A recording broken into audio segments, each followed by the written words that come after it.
चलिए let's start with computer network. देखो क्या होता है, आप कुछ भी इंफॉर्मेशन है वो शेयर कर रहे हो, ठीक है।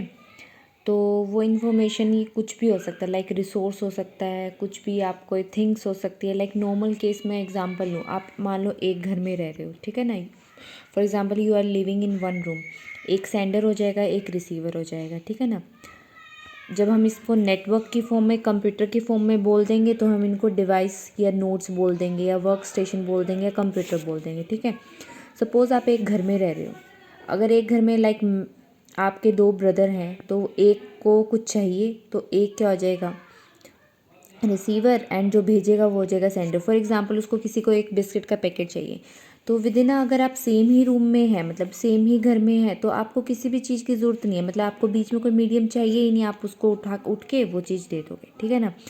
बट अगर आपका मान लो फॉर एग्जांपल जो आपका ब्रदर है वो एक ही घर में ना होकर लाइक एक दूसरी सिटी में रहता है, फॉर एग्जांपल एक दिल्ली रह रहा है और एक बॉम्बे रह रहा है, तो आपको क्या चाहिए, एक बीच में मीडियम चाहिए ना, ठीक है ना। जैसे आप कुरियर से करोगे, लाइक आपको बात करनी है, कोई बात मतलब इन्फॉर्मेशन शेयर करनी है तो आप फ़ोन करोगे उसको, तो वहाँ पे हमारे पास किसकी ज़रूरत हो जाती है, नेटवर्किंग की, ठीक है ना।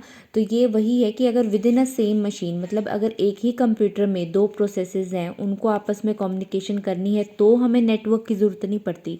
तो काम वो किसकी रिस्पॉन्सिबिलिटी होती है, ऑपरेटिंग सिस्टम की ही रिस्पॉन्सिबिलिटी है कि जब अगर एक ही मशीन के अंदर दो या दो से ज़्यादा प्रोसेसेस रन हो रहे हैं और उनको आपस में कुछ भी शेयरिंग चाहिए, कुछ भी इंफॉर्मेशन चाहिए, तो उस केस में हमें कंप्यूटर नेटवर्क की ज़रूरत नहीं होती। हमें वो सारा काम कौन करता है, ऑपरेटिंग सिस्टम करता है, और उसी प्रोसेस को हम इंटर प्रोसेस कम्युनिकेशन बोलते हैं, ठीक है ना।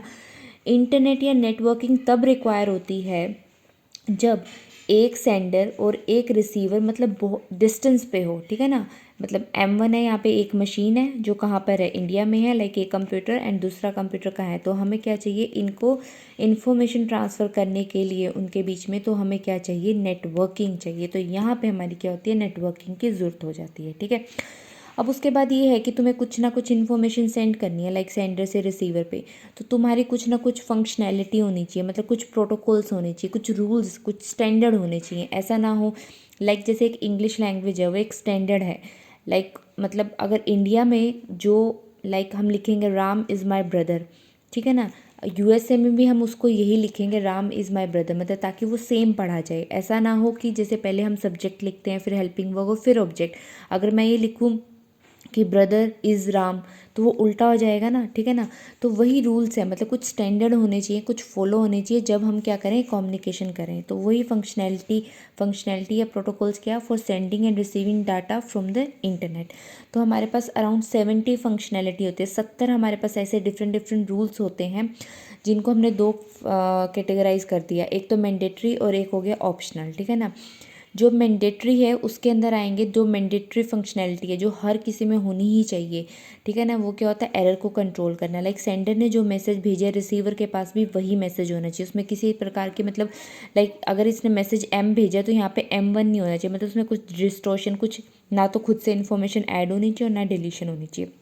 दूसरा फ्लो कंट्रोल होना चाहिए कि लाइक जो रिसीविंग है वो पहले बताएगा कि भाई मेरी मतलब मैं इतना ही डाटा है वो एब्जॉर्ब कर सकता हूँ, ठीक है ना। ऐसा ना हो कि वो सेंडर बस भेजता ही जा रहा है, भेजता ही जा रहा है, भेजता ही जा रहा है, तो वो फ्लो पे कंट्रोल होना चाहिए, मतलब अमाउंट ऑफ डाटा जा रहा है।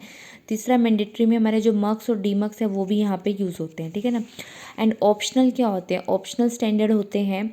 ऑप्शनल जो हमारी क्रिप्टोग्राफी है जो आजकल बहुत ज़्यादा मतलब डिमांड में है सिक्योरिटी से रिलेटेड, एक बात याद रखनी है, पहले ऑप्शनल स्टैंडर्ड को हम इनफॉर्मल या डी फैक्टो स्टैंडर्ड भी बोलते हैं, ठीक है ना। डी फैक्टो या इनफॉर्मल किसको बोलते हैं, ऑप्शनल स्टैंडर्ड को। तो इसके अंदर आता है इंक्रिप्शन डिक्रिप्शन करना, ये ऑप्शनल होता है, ठीक है ना। मतलब किसी भी जो हमारी इन्फॉर्मेशन है उसको इनक्रिप्ट कर देना सो दैट एक्सटर्नल एंटिटी उसको मतलब एक्सेस ना कर सके। दूसरा होता है चेक पॉइंट लगाना। चेक पॉइंट क्या होता है कि लाइक तुम्हारा डाटा है, लाइक उसके अंदर 50 पेजेस हैं, तो तुम क्या करोगे, हर 10 पेजेस पे चेक पॉइंट लगाओगे कि मतलब 10 पेजेस के बाद रिसीवर है आपको एक्नॉलेज करेगा कि हाँ मेरे पास डाटा चला गया है। तो ये सब याद रखना है कि तुम्हें क्या मैंडेटरी स्टैंडर्ड और ऑप्शनल स्टैंडर्ड क्या होते हैं। अब जो ये 70 रूल्स थे इनको हमने उन सारे रूल्स को एक पैकेज में फिक्स कर दिया जिसको हमने OSI मॉडल बोला है ना, जो हम आगे पढ़ेंगे, जिसमें 7 लेयर्स होती। तो यही जो हमारे फंक्शनैलिटी थी अलग अलग, उनको हमने 7 लेयर्स के अंदर ग्रुप कर दिया है, ठीक है। ओके।